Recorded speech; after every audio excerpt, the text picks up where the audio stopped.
Episode 11 में आप सभी का स्वागत है। लास्ट एपिसोड में हमने देखा था कि जो बंदूक होती है वो चल जाती है और वो डायरेक्टली यहाँ पे यामोरी को शूट कर देती है। यामोरी के यहाँ पे पेट में से खून आ रहा होता है और वो समझ नहीं पा रहे थे कि यहाँ पे हो क्या रहा है। अगली सीन में वो नीचे गिर जाता है और उसका खून बहना शुरू हो जाता है। मिज़ुरू यहाँ पे बिल्कुल पैनिक कर गई थी क्योंकि ये एक एक्सीडेंट था। तभी वहाँ पे भागते भागते नाज़ना आती है और वो बोलती है कि ये कैसी आवाज थी। नाज़ना वहाँ पे उस टेबल के ऊपर यामोरी का ब्लड बहते हुए देखती है। यामोरी बिल्कुल से नाजुक कंडीशन में होता है। इस बुलेट ने उसे काफी ज्यादा घायल कर दिया था। सीन शिफ्ट होता है और यामोरी की आंखें यहाँ पे हॉस्पिटल के बेड पे खुलती हैं। हम देखते हैं कि काबुरा उसको यहाँ पे चेक करने आई है। वो बोलती है कि तुम्हारी आंखें खुल गई और यामोरी बोलता है हाँ मैं ठीक हूँ। काबुरा बोलती है कि अभी तुम्हारा यहाँ पे घाव कैसा है, मुझे चलो दिखाओ, अपने कपड़े उतारो। अगली सीन में हम लोग देखते हैं कि यामोरी के पास जहाँ पे उसको वो बुलेट लगी होती है वहाँ पे एक बैंडेज लगाया गया था। हालांकि यामोरी बोलता है कि उसको बिल्कुल भी पेन नहीं हो रहा, ये कैसे हुआ। इस पे काबुरा बोलती है कि वेल ये तुम उन्हीं दोनों से क्यों नहीं पूछ लेते जो लोग वहाँ पे थे। हाँ, इस पे यामोरी बोलता है तुम्हारा क्या मतलब है उन दोनों से, तो क्या वो जो शॉट था वो एक असली गन शॉट था और सच में मैं घायल हो गया था। वो बोलता है कि वो काफी डिजी फील कर रहा है और वहीं पे बेहोश हो जाता है। जब उसकी एक बार फिर से नींद खुलती है तो ये रात का टाइम हो चुका था। उसके बगल में यहाँ पे मिज़ुरू बैठी होती है जो कि उससे पूछती है तुम उठ गए, हाँ गुड मॉर्निंग। इसमें यामोरी पहले तो उसको थोड़ी देर के लिए देखता है, उसके बाद उससे गुड मॉर्निंग बोलता है। मिज़ुरू अपना सर झुका के उससे अपोलोजाइज करती है और माफी मांगती है क्योंकि उसकी वजह से यामोरी यहाँ पे मर सकता था। इस पे यामोरी बोलता है तो इसका मतलब वो एक असली का गन शॉट था। हाँ, और मिज़ुरू वहीं पे जम जाती है और वो बोलती है हाँ मुझे माफ करना, मेरी गलती की वजह से ये सब हुआ। अब यहाँ पे हम लोग पास्ट में जाते हैं जब ये सब हो रहा होता है। यामोरी बहुत ही बुरी तरीके से ब्लीड कर रहा होता है और यहाँ पे नाज़ुना मिज़ुरू का कॉलर पकड़ लेती है और उससे बोलती है कि तुमने आखिर ऐसा क्यों करा। इस पे मिज़ुरू बोल रही होती है कि उसने जानबूझ के नहीं करा, ये एक एक्सीडेंट था। यामोरी मिज़ुरू को बचाना चाहता था और गलती से वो बंदूक शूट हो गई। मिज़ुरू रोने लग जाती है और वो बोलती है कि वो उसे माफ कर दे। उसे पता है कि वो माफी के काबिल नहीं है लेकिन यामोरी ने वो उसे बचाने के लिए करा, ये एक एक्सीडेंट था। पहले हम लोग देखते हैं कि यामोरी आउट ऑफ नोवेयर खड़ा हो जाता है। ये देख के ये दोनों ही शॉक थे, एक इतना घायल बंदा ऐसे उठ कैसे सकता है। यामोरी यहाँ पे इन दोनों को देखते हुए बोलता है तुम दोनों ठीक हो, ये मेरे लिए काफी है। और उसी टाइम वो नीचे गिर जाता है और नाज़ुना उसे हक करती है और अगले दिन में उसे वो लोग हॉस्पिटल में लेकर चले जाते हैं। यामोरी बोलता है तो इसका मतलब ये सब हुआ और एक हैप्पी एंडिंग हो गई है ना, जहाँ पे कोई भी नहीं मारा गया। क्या इसका मतलब ये है कि मैं एक वैम्पायर बन चुका हूँ। इस पे यहाँ पे मिज़ुरू बोलती है क्यों ना इसे टेस्ट करा जाए और वो एक गन निकालती है। यामोरी डर जाता है लेकिन एक्चुअली में वो गन एक लाइटर होता है। मिज़ुरू बोलती है कि उसने यामोरी के यहाँ पे जो वेन्स हैं उन्हें चेक करा और उसके अंदर अभी भी खून बह रहा है। इसका मतलब है कि यामोरी अभी भी एक ह्यूमन है। मिज़ुरू बताती है कि जो लोग वैम्पायर बन जाते हैं उनका यहाँ पे ब्लड फ्लो रुक जाता है। पहले मिज़ुरू बता रही होती कि यार वो अपने आप को मार रहे एक एटम में फेल हो गई सिर्फ यामोरी की वजह से। हालांकि वो बोलती कि उसे नहीं लगता वो कभी अपने आप को मार भी पाती। पिछले 10 सालों से उसने ये बात काफी बार सोची लेकिन वो हमेशा फेल हो गई क्योंकि उसे एक्चुअली में मरने से डर लगता है। वो अपने आप को यहाँ पे तरह तरह के बहाने दे देती थी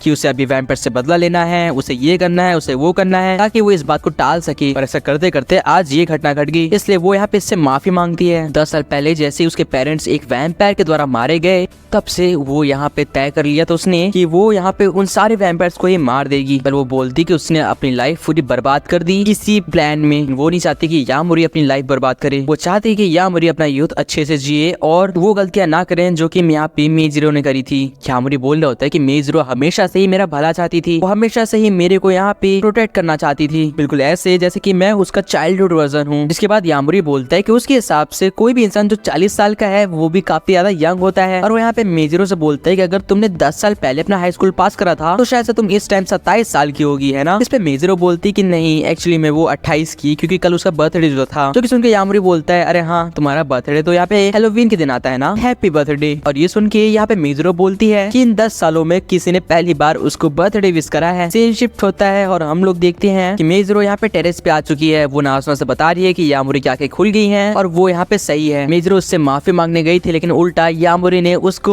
ये यकीन दिला दिया कि सब कुछ ठीक है और अभी वो काफी चीजें कर सकती है। मिज़ुरू यहाँ पे नाज़ुना से माफी मांगती है कि वो उससे कभी भी प्यार नहीं कर पाई और वो एक वैम्पायर नहीं बन पाई, क्योंकि एक टाइम पे मिज़ुरू का ड्रीम था वैम्पायर बनना, बिल्कुल यामोरी की तरह। इस पे नाज़ुना बोलती कि तुम्हारी गलती नहीं है, शायद से मैं लवेबल हूँ ही नहीं और लोग मुझे पसंद करेंगे ही नहीं। वेल सीन शिफ्ट होता है, हम लोग देखते हैं कि निको यहाँ पे यामोरी से मिलने आई है। यामोरी यहाँ पे उसको सब कुछ बता देता है कि एक्चुअली में मिज़ुरू का क्या प्लान था। उसका प्लान था कि यहाँ पे सारे वैम्पायर्स भूखे मर जाएं और उसके लिए उसने 10 साल का यहाँ पे टाइम डिसाइड करा था, जो कि टेक्निकली वेस्ट है। वेल निको वहाँ से जाते हुए बोलती है कि यामोरी अच्छे से यहाँ पे रिकवर करे और उसे यहाँ पे मिज़ुरू से रिलेटेड या फिर किसी से भी रिलेटेड स्ट्रेस लेने की जरूरत नहीं है। जब वो बाहर जाती है तो यहाँ पे साइड में किसी को देखती है और स्माइल करती है। यामोरी बोलता है क्या हो गया। इस पे निको बोलती है कुछ भी नहीं हुआ, बिल्कुल नहीं, तुम बस रेस्ट करो। अगले सीन में यामोरी सोच रहा होता है कि उसे यहाँ पे नाज़ुना से बात करनी चाहिए क्योंकि कल रात से उसने नाज़ना को देखा तक नहीं है। वो यहाँ पे अपनी वॉच को यूज करके नाज़ना को कनेक्ट करने की ट्राई करता है और हमें मालूम पड़ता है कि नाज़ना इसके ठीक दरवाजे के बाहर ही खड़ी है। इस अगले सीन में नाज़ना यहाँ पे यामोरी के रूम में एंटर करती है।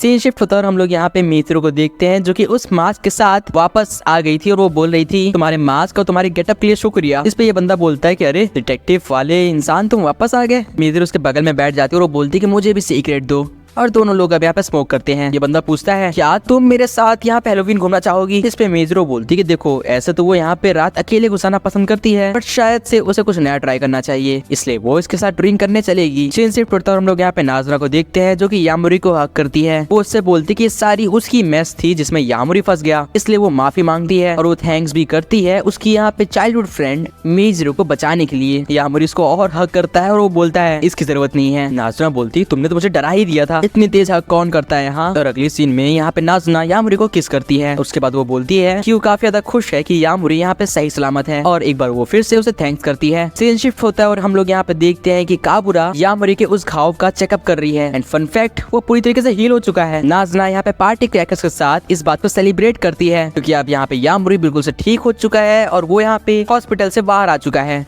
यामोरी बोलता है कि मुझे कल ही तो यहाँ पे गन शॉट लगा था, मैं एक दिन में कैसे हील हो गया, ये तो इम्पॉसिबल होना चाहिए।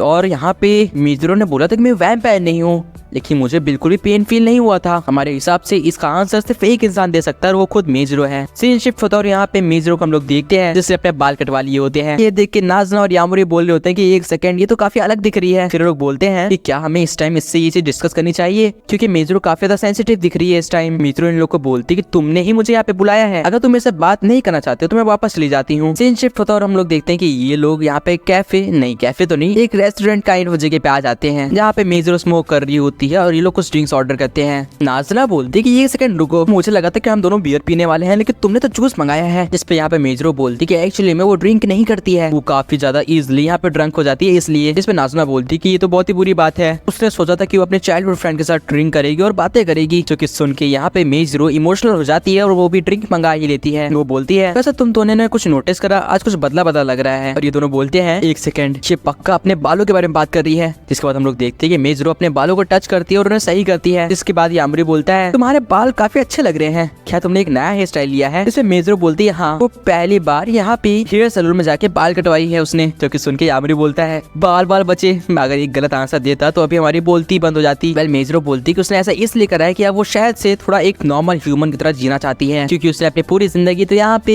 एज अ वैम्पायर किलर गुजार दी। और फिर यामोरी ने बोला है ना कि वो अभी भी काफी यंग दिखती है और 27 या फिर 28 साल काफी यंग होता है। जिसके अगले सीन में नाज़ना यहाँ पे यामोरी को एक मुक्का मारती है और वो बोलती है कि पता नहीं क्यों लेकिन ये बात मुझे बहुत ही बेकार लगी। वेल अब यहाँ पे मिज़रो पूछती है चलो मुझे बताओ कि तुमने मुझे यहाँ पे क्यों बुलाया है। इस पे यामोरी बोलते है कि हालांकि मुझे 2 दिन पहले यहाँ पे शॉट लगा था लेकिन मैं अब पूरी तरीके से हील हो चुका हूँ, मुझे समझ में नहीं आ रहा कि ये सब कैसे हो रहा है। अगर मैं एक वैम्पायर नहीं हूँ तो फिर मैं जल्दी हील कैसे कर सकता हूँ। इस पे यहाँ पे मिज़रो बोलती है एक सेकंड मैं समझ गई, तो तुम्हारा वो पार्ट यहाँ पे बड़ा हो रहा है ना, क्या तुम उसको लेके यहाँ पे काफी ज्यादा घबराए हुए हो। वैसे तुम्हें घबराने की जरूरत नहीं है क्योंकि लोग जज नहीं करते हैं, बिल्कुल भी नहीं। और यामोरी बोलता है कि ये कैसी बातें कर रही है, कैसे पार्ट के बारे में बात हो रही है यहाँ पे। नाज़ना इससे बोलती है तुम पागल हो चुकी हो, हम यहाँ पे उस टॉपिक के बारे में बात नहीं कर रहे हैं। और यहाँ पे मिज़रो बोलती है कि मैं तो उसके दांतों के बारे में बात कर रही हूँ, जब तुम वैम्पायर बन जाते हो तो तुम्हारे दांत बड़े हो जाते हैं ना। जिसके बाद वो बोलती है क्या तुमने कुछ गलत समझ लिया, अरे तुम्हारा ब्रेन तो काफी ज्यादा डर्टी है नाज़ना। अगली सीन में वो बोलती है कि जैसा उसने पहले बताया था यामोरी एक ह्यूमन है क्योंकि उसकी वेन्स जो हैं वो अभी भी वर्क कर रही हैं, उसका हार्ट अभी भी पंप कर रहा है ब्लड को। हालांकि कोई भी ह्यूमन इतनी जल्दी रिकवर नहीं कर सकता है, इसलिए यहाँ पे कुछ तो बात है। इसके बाद यहाँ पे मिज़रो बोलती कि क्या यामोरी उसको अपने यहाँ पे वो घाव दिखा सकता है। इसके बाद यामोरी अपनी शर्ट ऊपर करता है और वहाँ पे जो घाव होता है ना वो बिल्कुल से मिट चुका था। मिज़रो यहाँ पे उसकी उस घाव वाली जगह को टच करते हुए बोलती है कि ये तो बात सच है, ये पूरी तरीके से रिकवर कर चुका है। और यामोरी अपनी हंसी कंट्रोल कर रहा था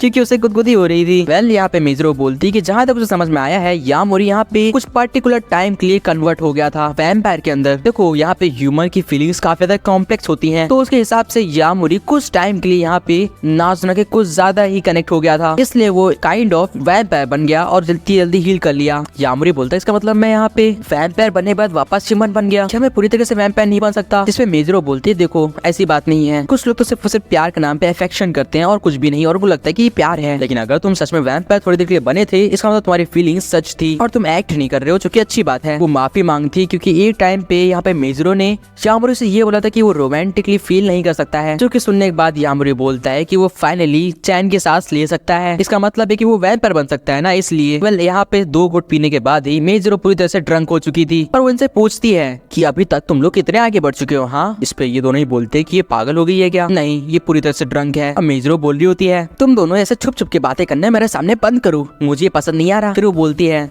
नहीं नहीं नहीं, ये तुम लोग के लिए अच्छा है, तुम लोग और बातें करो। बिल्कुल हाँ, सही है। यामोरी बोला होता है कि ये सब क्या हो रहा है। इसके बाद मेजरो यहाँ पे बोलती है कि मेरे हिसाब से तुम लोग को अब नेक्स्ट लेवल फिजिकल इंटरेक्शन के साथ लेना चाहिए। हाँ बिल्कुल सही कहा, तभी तुम लोग का यहाँ पे प्यार और बढ़ेगा। इसके बाद वो बोलती है कि कैसा रहेगा अगर तुम लोग यहाँ पे किस करो। हाँ, वो काम कर सकता है। और ये दोनों यहाँ पे कुछ भी नहीं बोलते हैं, जिसपे यहाँ पे मेजरो बोलती है वो अच्छा, इसका तो तुम लोग ये पहले कर चुके हो। मैं समझ गई। वो बोलती है कि आज तक तो नाज़ुना ने भी उसे किस नहीं करा, और थोड़ी देर के लिए नाज़ुना को मेजरो के अंदर वो पुरानी वाली मेजरो दिखती है, जिसकी वजह से नाज़ुना बोलती है कि यहाँ पे मेजरो काफी क्यूट है। और गाइस, यहीं पे एपिसोड एंड हो जाता है। आप लोग को ये एपिसोड कैसा लगा कमेंट में बताना, एंड सब्सक्राइब कर दो इसका अगला एपिसोड देखने के लिए। बाकी मैं आपसे मिलता हूँ किसी और नेक्स्ट वीडियो में। Till then, good bye.